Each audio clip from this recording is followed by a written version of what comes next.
Bonjour à tous et à toutes, j'espère que vous allez bien. Ça fait super longtemps que j'ai pas publié sur cette chaîne, il s'est passé 10 000 trucs cette année. Mais aujourd'hui, j'ai un invité d'honneur, Walid, candidat libre depuis l'EM qui intègre le SCP. Walid, ça fait super plaisir de t'avoir sur la chaîne. Est-ce que tu peux commencer par te présenter pour ceux qui ne te connaissent pas? Bonjour, tout d'abord je m'appelle Walid Chared, j'ai grandi à Marseille et j'ai effectué 2 ans de prépa, Mata Pro AGG au lycée Thiers à Marseille. À la suite de ça, j'ai donc intégré l'UM Lyon, qui est une école qui, au premier abord, était totalement satisfaisante et correspondait à mes attentes, du concours notamment. Et voilà. On va en reparler dans la vidéo. Mais ouais, Walid.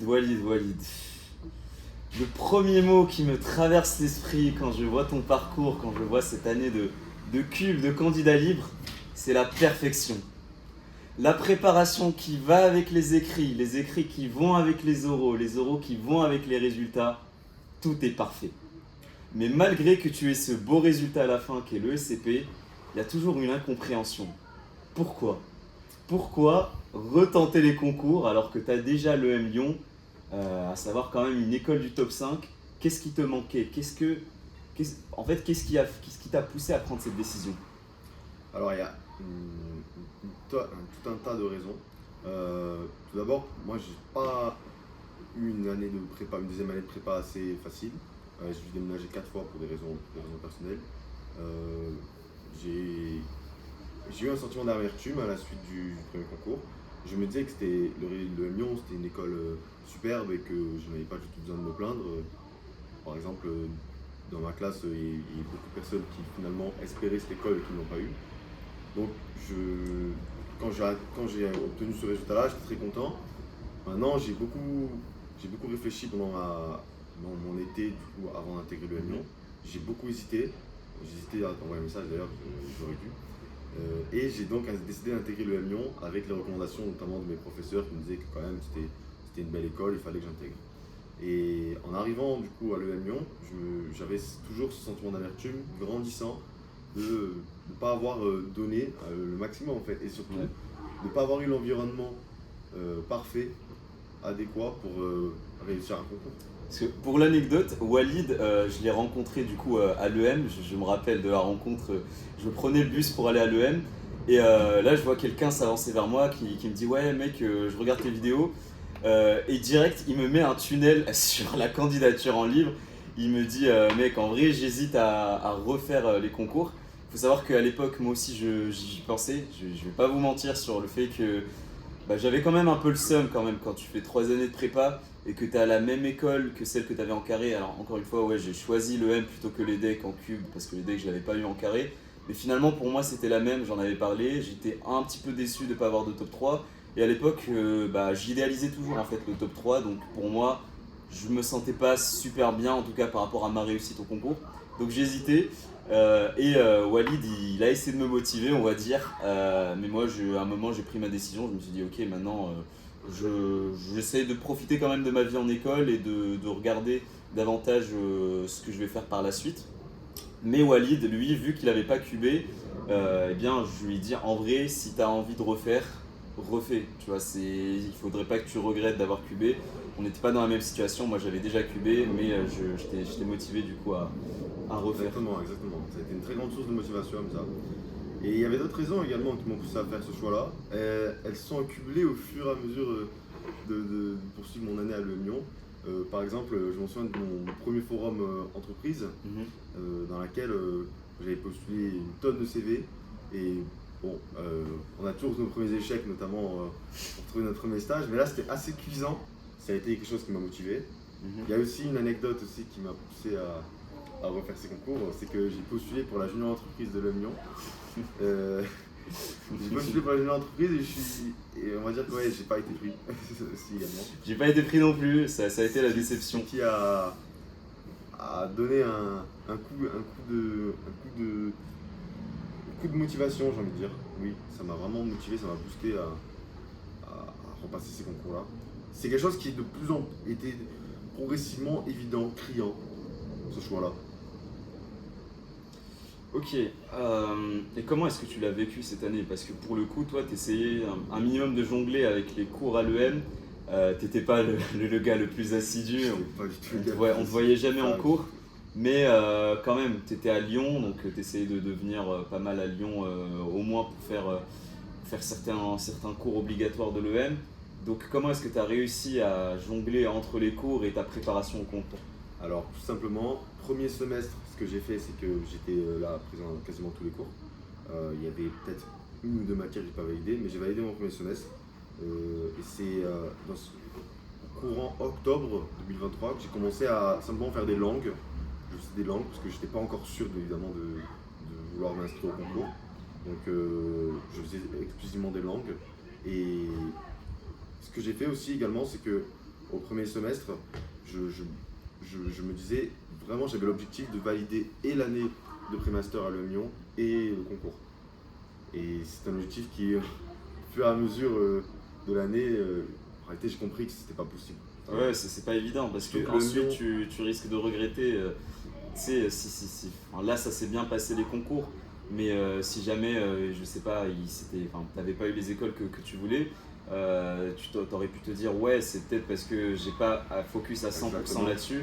Et donc, je pense que pendant l'année, tu t'es fait cette réflexion à plein de moments. Tu t'es dit, est-ce que je risque de regretter si je me mets pas à 100% sur ma candidature en libre? Surtout que toi, t'étais pas dans une prépa, donc t'avais pas les profs.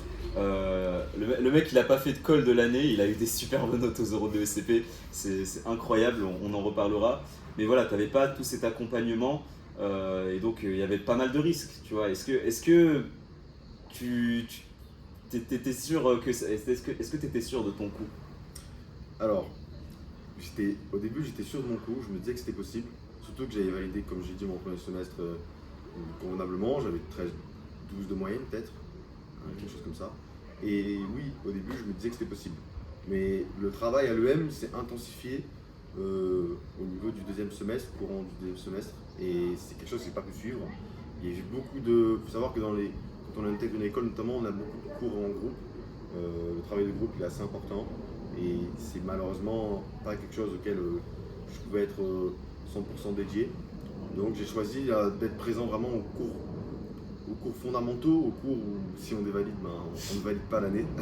Et j'ai laissé de côté les cours que je pouvais rattraper.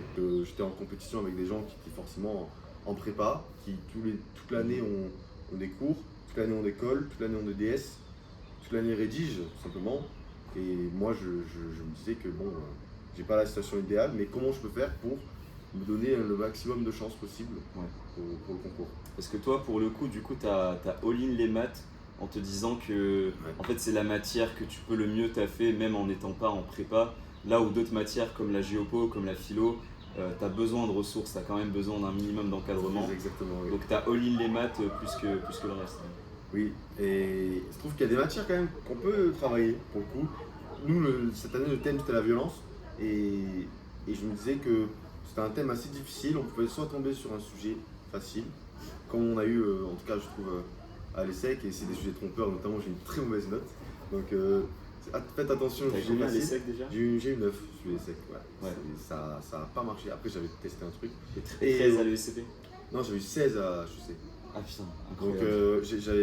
j'avais bien tapé le thème, je me disais que soit ça pouvait être un sujet facile, soit ça pouvait être un sujet compliqué.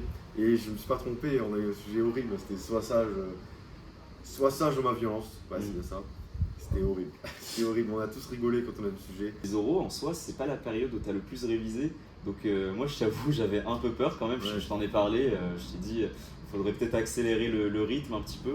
Ah oui, tu m'as briefé là-dessus. Hein. Finalement, Surtout, ça l'a fait. Ouais. une semaine avant, en fait, j'ai attendu vraiment, j'ai fait l'erreur de beaucoup d'étudiants d'ailleurs, j'ai attendu les résultats d'admissibilité pour être sûr de passer aux oraux.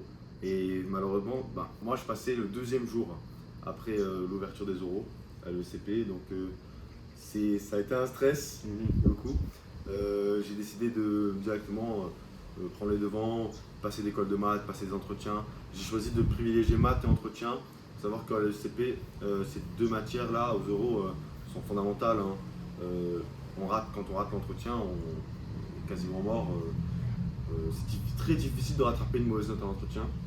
Donc, moi j'ai privilégié les maths à l'entretien et j'ai complètement délaissé des matières comme l'anglais et l'espagnol. Chose qu'il ne faut pas faire, hein. Tout simplement, il faut juste réviser toute l'année, faites des cols et Et oui, comme ça, Mais vous n'avez pas la. j'ai tellement essayé de te motiver pendant l'année pour faire d'école, mais c'était C'était pas tellement, impossible. Enfin, tellement dans tes annales de maths, oui, dans les écrits, hein, parce que les maths aux oraux, c'est pas pareil. Et tu t'en es rendu compte là quand on avait fait la colle de maths. Ça pour le coup, c'est cool, t'as eu le Cuisant. déclic. Ouais, t'as eu le déclic. En vrai, les oraux, bon, là, de toute façon, la période des oraux est passée, mais pour ceux qui vont passer les oraux l'année prochaine, c'est normal d'avoir ce petit coup de mou post-écrit. En même temps, la fatigue est telle qu'on ne peut juste pas travailler correctement la semaine qui suit les écrits. Mais on peut toujours se taper une déterre à la dernière minute, et Walid en est la preuve. Donc, est-ce que tu veux nous partager un petit peu tes notes, là, si tu les as en tête? Là, on les a eu hier. J'ai eu triple 15, donc anglais, entretien, maths et anglais. Ça, c'est incroyable. Et 14 en espagnol, alors que franchement, j'étais nul. Hein. Vraiment, c'était une des matières faibles pour le coup. Je pense pas que j'ai été nul le jour J, parce que bon, je pense qu'il m'aurait mis notre note, mais et j'avais pas un niveau incroyable pour le coup. Donc, franchement, il faut aussi y aller avec la confiance de se dire bon, bah, on peut parfois ne pas s'être entraîné, mais le tout c'est la confiance en soi, je trouve. Enfin, il y a des gens, je suis persuadé, quand ils se pointent aux oraux, ils ont peut-être pas révisé, mais avec la confiance en eux qu'ils dégagent auprès des jurys, ça fait toute la différence. Parce que toutes les personnes, elles passent, elles sont stressées, elles sont recroquevillées, elles perdent leurs moyens. Et quand tu arrives prêt, en tout cas, tu laisses transparaître l'impression que tu es prêt. Donc difficulté quand même par rapport aux ressources, par rapport au manque d'encadrement. Et sinon, mis à part ça, sur le plan psychologique, comment est-ce que tu l'as vécu? Est-ce qu'il y a eu des moments de stress, des moments de remise en question, des moments où tu t'es dit attends, mais qu'est-ce que je suis en train de faire? Je suis déjà en école. Sachant que du coup tu as payé quand même 17K ton année. Ah, je suis boursier, donc j'ai payé un peu moins, 13 000 je crois. Ouais, bah c'est quand même 13 000 euros, Oui. mais tu t'es dit Alors, non, ça vaut vraiment le coup là que je refasse mon année, que j'aille dans une autre école, tout ça. Et donc tu t'es pas dit non, c'est 13 4 perdu, tu t'es pas dit c'est un an de perdu. C'était quoi ton état d'esprit par rapport à ça? alors pour moi, l'argent, je pense, c'est toujours rattrapable. Évidemment que j'ai fait un prêt pour le Lyon. Maintenant, je trouve que on peut toujours rattraper ces sommes perdues. Il ne faut jamais regarder les sommes perdues comme des choses qu'on ne pourra jamais rattraper. L'argent, ça se rattrape. Et je pense que, en tout cas, j'espère en tout cas réussir à rattraper le coup l'année prochaine. Voilà, t'es bien parti. Oui, je pense que ça va le faire. Et concernant mon état d'esprit, c'était assez mitigé. C'est-à-dire que j'étais le seul à faire ce concours-là. J'avais un ami à moi aussi qui avait fait une candidat libre aussi depuis une autre école, et avec lui j'ai travaillé toute l'année. On a fait avec lui des fiches de philosophie, des fiches de langue, également des fiches de géopo. Donc c'est quelque chose qui m'a beaucoup aidé également, je ne me sentais pas seul. Maintenant c'est vrai que quand on a on connaît le train de vie d'un étudiant de l'EM en pré-master, c'est bien rythmé par les soirées. Un peu trop. On pourra en parler, mais c'est quelque chose qui également m'a assez fait cogiter. Je participé à aucun événement de l'EM pour le dire. C'est sûr qu'il y a des sacrifices à faire. Maintenant, j'étais sûr que je voulais pas rester à l'EM en tout cas. La question que je me pose, c'est est-ce que tu aurais fait la même si tu avais été à l'EDEC? Alors, je n'ai pas eu l'EDEC au premier concours, donc je ne sais pas du tout. Maintenant, je sais que j'envisage un projet pro assez particulier qui est celui de l'urbanisme. J'aimerais bien travailler dans l'urbanisme.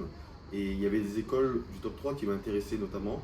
Le SCP également, car elle dispose de spécialisation en immobilier, d'associations en immobilier et de plusieurs ressources. Les SEC qui ont eux carrément, ils ont un double diplôme je crois en architecture, c'était quelque chose qui était intéressant également. Donc c'est des atouts malheureusement que j'ai pas trouvé à l'EM Lyon. À l'EM Lyon, j'avais vraiment l'impression de plonger dans un vide et surtout T'es beaucoup trop dur avec le Lyon, même moi je suis pas aussi dur avec les c'est pas ça, c'est aussi en partie suivre le choix des autres. Par exemple, on sait qu'il y a des carrières qui sont très valorisées, notamment dans les écoles comme le Lyon, l'EDEC, qui sont le conseil en stratégie et la finance. Et à force d'entendre je veux faire du M&A, je veux faire du conseil en strat dans telle ou telle boîte prestigieuse, on finit par suivre le rythme. Et c'est un peu aussi ce qui a commencé à m'arriver au début de l'année. C'est vrai que c'est ce qui est vraiment dommage pour le coup en école de co, c'est que tu as fini ta prépa, tu arrives en école de co et tu te rends compte qu'il y a tout un mouvement de foule. Tu te rends compte que les classements, tout ça, et ben en fait ça continue après les classements 6G, mais les nouveaux classements c'est quel classement pour les cabinets de conseil, quel fonds d'investissement ou quelle banque d'affaires est-ce que tu vas avoir en stage, pas en stage de pré-master bien sûr, mais en césure à la sortie de ton école. Et finalement, tu fais un peu ce choix par défaut, du coup, finance au conseil, et tu y vas alors que bah, des fois, tu peux avoir d'autres projets. Toi, pour le coup, c'était l'urbanisme, l'architecture, c'est des Promoteur choses que immobilier, ouais, c'était voilà. un métier que je voulais faire. C'est des choses que tu voulais faire depuis longtemps. Et pourtant, quand tu es arrivé à l'EM, du coup, tu as été tenté à un moment de te dire ok, bah, je vais faire la voie classique, je vais essayer d'avoir un cabinet de conseil ou aller en finance. Ouais. Et qu'est-ce qui t'a fait prendre, qu'est-ce qui t'a fait avoir le déclic de dire que bah en fait non, j'ai pas envie de faire ça. J'aimais pas ce que je fais, hein, tout simplement. J'aimais pas le rythme de devoir s'obliger à chercher, à postuler à des stages aussi prestigieux que, par exemple, le PCG, des trucs comme ça. Bon, j'ai pas postulé à ce stage-là, mais trouver un stage en finance, ça a été, ou en conseil en stratégie, c'est quelque chose qui est vraiment beaucoup trop demandant et qui, au final, me fait questionner sur est-ce qu'on a vraiment envie de faire ça. Il faut peser les sacrifices aussi par rapport aux gains. Ouais. Et ici, je n'avais. En réalité, ça a mis longtemps. Je pense que c'est vers la fin de l'année que ça m'est arrivé. Mais j'ai pas vraiment. Je me suis dit, ben, je n'aime pas ces métiers en réalité. C'est pas En les fait, métiers qui en fait, m'attirent. ça peut quand même être sympa, ça peut quand même être sympa et formateur de passer par un cabinet de conseil. Oui, il y a Ou des passer avantages, par attention. du M&A, ça te forme. C'est un peu comme la prépa, j'ai envie de dire. C'est une nouvelle prépa après l'école de co. Mais je pense qu'il faut que ça vienne naturellement. Il ne faut pas que tu te mettes la pression en arrivant Exactement. en école de co et en te disant, typiquement, nous à l'EM Lyon, on a un stage de 6 mois à la fin d'après-master. Et là, pour le coup, moi, j'avais un peu le choix entre soit faire un stage à Paris, stage à l'étranger, mais moi, du coup, vu que j'ai pas la nationalité française, j'ai le droit de le faire en France. Donc, j'avais le choix entre le faire à Paris, dans de l'audit ou dans quelque chose qui se rapporte quand même de près à la finance pour pouvoir envisager un bon stage en césure ou faire quelque chose qui me plaît et aller dans une ville qui me plaisait. Bah finalement, ouais, je me retrouve à Nice, je suis en start-up et je regrette pas du tout. Et c'est pas un stage, c'est un stage qui sera valorisé aussi sur le CV. C'est pas de la finance, mais c'est quelque chose qui me plaît et je pense que c'est important quand même quand tu arrives en école que tu te poses la question de Faut se qu'est-ce que détacher. moi j'ai envie de faire, Faut se détacher. plus que qu'est-ce que la norme me dit de faire. Simplement, même quand on est enfant, j'imagine qu'on rêve rarement de vouloir faire. Auditeur financier chez Auditeur financier KPMG. chez KPMG, VP à Lazare, je pense pas que c'est des métiers qui à la base nous font rêver. Donc d'abord, essayer de suivre son rêve et peut-être que en cours de route, il y a des métiers qui peuvent être intéressants. Je ne nie absolument pas les qualités de métiers comme ces métiers prestigieux. Ouais. Intégrer le BCG, forcément, ça apporte plein d'avantages. Réseau C'est de un malades, tampon, des c'est un opportunités tampon de fou. comme peut l'être une école de commerce en réalité. Quand on intègre le BCG, on est valorisé. C'est un tampon à vie sur le marché du travail. Et l'école de commerce, c'est un peu ça également. Ouais, tout à fait. Donc c'est ce que j'ai, c'est ce que je nie pas en tout cas dans les métiers ces métiers prestigieux là. Maintenant, c'est pas ce que je voulais faire et donc, je me suis dit, puisque j'aime pas ce que je fais actuellement, je vais quand même essayer de faire le maximum pour retomber sur mes pattes et tomber sur quelque chose et trouver une formation qui peut vraiment m'intéresser pour le coup. Parce que là, pour le coup, tu m'as dit que le SCP, ça va vraiment t'aider pour ton projet Oui, ils ont des professionnel. spécialisations en immobilier, surtout cette spécialisation elle comprend des cours en finance d'immobilier, en droit d'immobilier, c'est des choses qui... j'ai fait plusieurs stages en immobilier, notamment dans un cabinet d'architecture. Et Qu'est-ce qui te plaît dans l'immobilier? je trouve que j'ai une attache au paysage. C'est quelque chose que j'ai beaucoup admiré dans le métier de l'architecte notamment. C'est un métier qui est créatif et qui permet vraiment d'être... On a une idée, on a une aspiration, on la formalise jusqu'à quelque chose qui devient un bâtiment, qui est utilisé par des gens.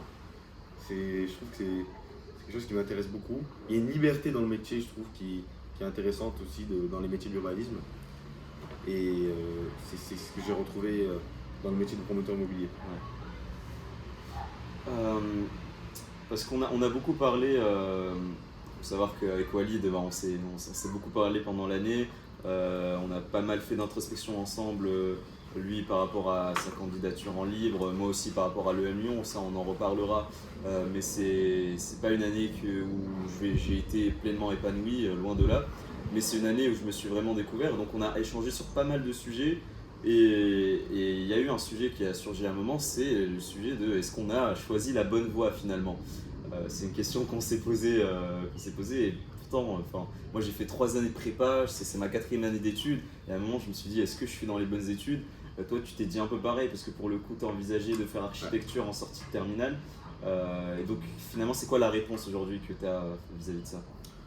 Encore une fois, je pense qu'il faut arrêter de suivre le moule. Hein. Je pense que quand on a envie de faire quelque chose, il faut le faire. Hein. Si on a envie de faire un métier, je sais pas, avocat, faites avocat. Ça sert à rien de vouloir faire ce que l'autre veut faire et perçoit comme prestigieux pour le coup. C'est un peu le piège dans lequel je suis tombé, je vous mens pas. Et malheureusement, il ne faut pas. Parce que je suis arrivé à un stade où si je n'avais pas certaines écoles donc du top 3, pour le coup, ESCP et SEC, c'était mes 2 objectifs. Si je n'avais pas ces écoles-là, je ne pourrais pas faire ce que j'aime dans la vie. Et c'était une idée qui me faisait peur, hein, je vous le dis clairement. J'ai plus d'une fois, j'ai cogité notamment à l'idée de ne pas pouvoir faire ce que je veux.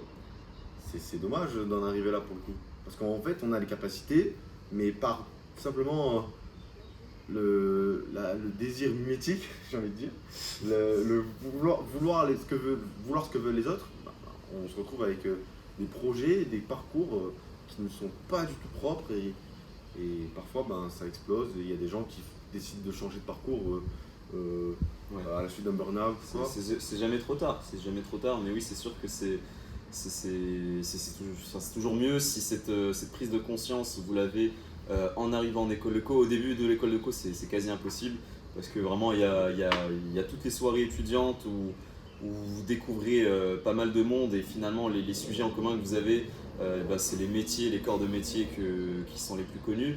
Je veux dire, toi, du coup, t'aimais bien l'architecture, t'aimais bien l'urbanisme, mais c'est pas quelque chose dont tu pouvais parler avec tout le monde parce que pas tout le monde a une sensibilité vis-à-vis de ça ou juste connaissance de ces métiers-là. Donc finalement, on se retrouve rapidement à parler des mêmes choses en arrivant en école de co. Donc il faut savoir faire la part des choses, à la fois sociabiliser, aller aux soirées, kiffer, parce que c'est quand même kiffant la vie d'étudiant, mais à la fois garder un peu de temps pour soi, essayer de forger son parcours tout seul.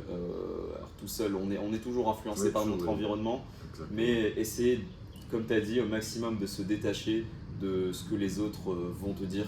Un des trucs que j'ai remarqué aussi, dont j'ai pris conscience finalement en école de co, c'est que si vous partez défaitiste en arrivant en école de co en vous disant que les matières vont être moins épanouissantes que celles que vous aviez en prépa, là ça va être un enfer. Et moi ça a été un enfer pour moi les premiers mois. Et à un moment j'ai j'ai juste accepté que c'était plus les mêmes matières que celles que j'étudiais en prépa, que maintenant c'est davantage orienté vers le monde professionnel, vers l'acquisition de certaines compétences. Et finalement, j'ai su trouver un minimum de plaisir dans ces matières-là. Pas dans toutes, mais il y a des matières à l'EM que j'ai finalement bien aimées. Le projet création d'entreprise, même si ça s'est mal passé, finalement, en vrai, c'est quand même cool de créer une entreprise fictive de A à Z. Mais il y a plein de matières en fait où vous pouvez juste vous taper une déterre et vous serez récompensé. Donc l'idée vraiment quand vous arrivez en école de co, c'est de ne pas partir défaitiste, de pas être aigri en fait. Je pense que toi et moi, on était vraiment aigris en arrivant à l'EM Lyon. C'est une erreur. Mais c'est une erreur, ça fait que vous ne profitez pas. Et oui, vous pouvez avoir la déterre, mais avoir la déterre, ça ne veut pas dire être fermé à d'autres portes, être fermé au cours de telle ou telle école. Donc il faut y aller avec le sourire. Pour le coup, qu'est-ce que tu vas faire de ton temps libre une fois arrivé à l'ESCP? Bon, je ne vais pas faire les mêmes erreurs qu'à l'EM Lyon. Je ne vais pas repasser les concours, ça je vous assure. Tu vas passer les concours pour HEC? Alors là non, vraiment pas du tout. T'as l'ESSEC l'année prochaine et tu repasses depuis l'ESSEC pour finir HEC. Il y en a qui le font, hein. Il y en a, ils sont des comme ça, j'en connais. Ouais, mais à un moment il faut sortir de la boucle. c'est une boucle sans fin en réalité. Après HEC, il y a quoi, Harvard? Ça s'arrête pas. Donc plutôt que de vouloir avoir le meilleur à tout prix, on a ce qu'on a, on peut essayer d'avoir mieux. Maintenant, à un moment donné, ça ne doit pas être devenu une obsession. Et oui, je sais ce que je vais faire, je pense, à l'ECP. J'aimerais bien notamment faire une licence en L3 de maths à Panthéon-Sorbonne. Il y a quelque chose que j'aimerais bien aussi faire, peut-être, c'est plus me consacrer à mes projets. J'aimerais bien notamment faire des stages en immobilier, en urbanisme. Donc, il y a, comme toi, comme j'ai eu ce même truc que toi, hein, de, on va dire, ne plus retrouver le côté intellectuel, l'épanouissement intellectuel que peuvent avoir certaines matières de prépa comme les maths en école. C'est pour ça que j'ai envie de le garder avec les maths en L3, mais quand même, je suis là aussi pour Mais ça, pour mener à le bien mon coup, projet. l'épanouissement intellectuel, tu le retrouves quand même au niveau des stages. Moi, Oui. pour le coup, là, ça fait 3-4 semaines maintenant que je suis en stage. Et en vrai, entre le stage et je sais pas, la prépa, bon, ça va peut-être paraître évident à certains, mais pour moi, il y a quelques mois, ça aurait pas du tout évident. C'est que je choisis 1000 fois le stage. Il y a quelques mois encore, je me disais, ouais, je vais jamais retrouver l'épanouissement que j'avais en prépa. Maintenant, je me dis, non, bah justement, en stage, tu fais des choses vraiment concrètes. Tu es vraiment challengé sur pas mal de compétences il faut que tu aies très vite. Moi, pour le coup, je suis en start-up bras droit du CIO et donc voilà, j'ai pas mal de responsabilités et ça fait que je travaille sous pression, mais c'est une bonne pression. Là où on prépare le problème très rapidement, on se dit, bah ouais, finalement, je travaille que pour l'école à la fin. Donc c'est pas pareil, en stage finalement, et bah, tu prends goût à ce que tu fais, tu prends goût au dossier sur lesquels tu es. Moi j'aime beaucoup le sales, donc j'adore appeler les clients, appeler les fournisseurs, essayer de négocier un petit peu avec eux. C'est quelque chose d'incroyable. À voir ensuite sur le long terme si je vais continuer à kiffer ça, parce que là c'est encore tout frais. Mais je pense que le stage fait beaucoup de bien, une fois que tu te lances dans le monde professionnel, on va dire. Ouais. Bon, moi, j'ai pas fait de recherche de stage pour le coup, j'ai été complètement à la ramasse au niveau des Mais stages. t'auras un stage de 2 mois à la fin de la première année de CP, je crois. Oui. Ouais. 2 à 3 mois, ça fait. Tu le feras à Nice aussi. Ah, le cas est parfait. Bon, bah, je pense qu'on a à peu près fait le tour. Je sais pas s'il y a d'autres choses dont tu voulais parler. Alors, oui, concernant peut-être l'aléa des concours, parce que faut quand même te le dire fameux. aussi, mais ça a bien marché pour moi. Je connais des personnes pour lesquelles ça n'a pas marché malheureusement. Donc il faut bien se dire que quand on est en prépa, faut pas se dire je vais aller en candidat libre, je vais intégrer une école pour aller en candidat libre. Ouais. J'ai vraiment été presque dos au mur et j'étais obligé de faire ça pour retomber sur mes pattes comme je dis et faire ce que je veux faire. Maintenant, éviter ce choix évidemment, juste qu'à partir de certains moments, quand on se sent complètement dépassé par les événements et impuissant, ben non, on peut toujours avoir un choix. Moi j'avais l'impression de ne pas avoir le choix et j'aime pas cette idée-là. Je pense qu'on a toujours le choix et ben, j'avais un choix qui était terrifiant, celui de la candidat libre. Ça s'est plutôt bien passé au final. Donc quand on a un choix, quand on veut faire quelque chose, vraiment, faut faire tout ce qui est en notre pouvoir en tout cas pour l'atteindre et peu importe les conséquences en vrai. Carrément, Ça, carrément, ouais, même si on vous dit il y a des risques, il y a ci, il y a ça, faut s'en taper. si c'est quelque chose qui vous motive vraiment intrinsèquement, faut quand même y aller, même si ça paraît absurde de candidater en libre depuis l'EM. Si en soi vous avez On m'a dit ça cette tout le temps. envie, vraiment c'est cette envie, ça vous brûle de l'intérieur, en vrai faut y aller. Mais c'est juste, faut savoir faire la part des choses, savoir si cette envie-là c'est quelque chose qui est vraiment en rapport avec ce que vous voulez faire. En l'occurrence, Walid c'était le cas parce que son projet professionnel il dépendait de ces écoles-là qui visaient dans les parisiennes. Mais parfois ça peut juste être de l'ego. Et là, pour le coup, c'est un peu con de retaper toute une année juste pour une question d'ego. Et pour une fois que vous arrivez dans l'école de vos rêves, vous vous rendez compte que vous avez eu votre moment de gloire en disant bah, j'ai eu telle ou telle école. Mais finalement, vous vous rendez compte que bah ouais, mais en fait, ça fait pas une grosse diff sur votre vie perso, sur votre vie professionnelle. Donc il faut toujours avoir cette réflexion vis-à-vis de soi, de ce que vous voulez faire. C'est super important. Très important. Bah Walid, écoute, ça m'a fait super plaisir de Moi t'avoir aussi, sur la super. chaîne. J'y pensais depuis le début de l'année, je t'ai toujours dit mec, si t'es admis dans une parisienne, on fait direct une vidéo. Et donc bah, finalement elle s'est faite cette vidéo et très hâte de voir la suite de ton parcours. Je te dirai des nouvelles. Ouais. Pour ma part, est-ce que je vais refaire des vidéos sur cette chaîne? Ouais, il fallait que j'en parle quand même. La chaîne reste en stand-by pour l'instant, mais j'exclus pas le fait de faire d'autres vidéos, parler avec des gens de leur parcours, un peu comme Walid. Peut-être que Walid il reviendra sur la chaîne d'ici quelques mois pour parler de l'ESCP, pourquoi pas. Mais moi pour ma part, du coup là je suis à fond sur mon stage. Le sport aussi, c'est quelque chose qui me motive de plus en plus. Le sport, quand vous avez des objectifs, c'est vraiment pas pareil qu'aller juste à la salle pour aller à la salle. Quand vous avez un objectif quantifiable par rapport à vos perfs à la salle ou à la course à pied, vraiment ça fait une grosse diff et voilà, c'était le côté qui me manquait depuis la prépa, c'est de me challenger.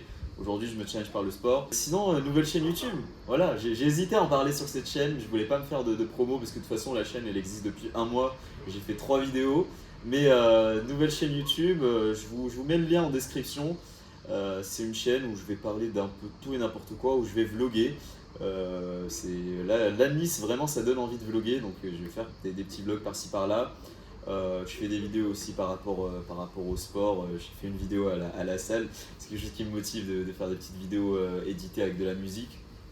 Donc voilà, c'est pour vous dire où est-ce que j'en suis aujourd'hui. Et puis voilà, non, ça m'a fait super plaisir de vous reparler. Walid, merci encore pour Merci à ton toi. passage sur la chaîne. Et puis on se dit à très vite. Allez, ciao ciao.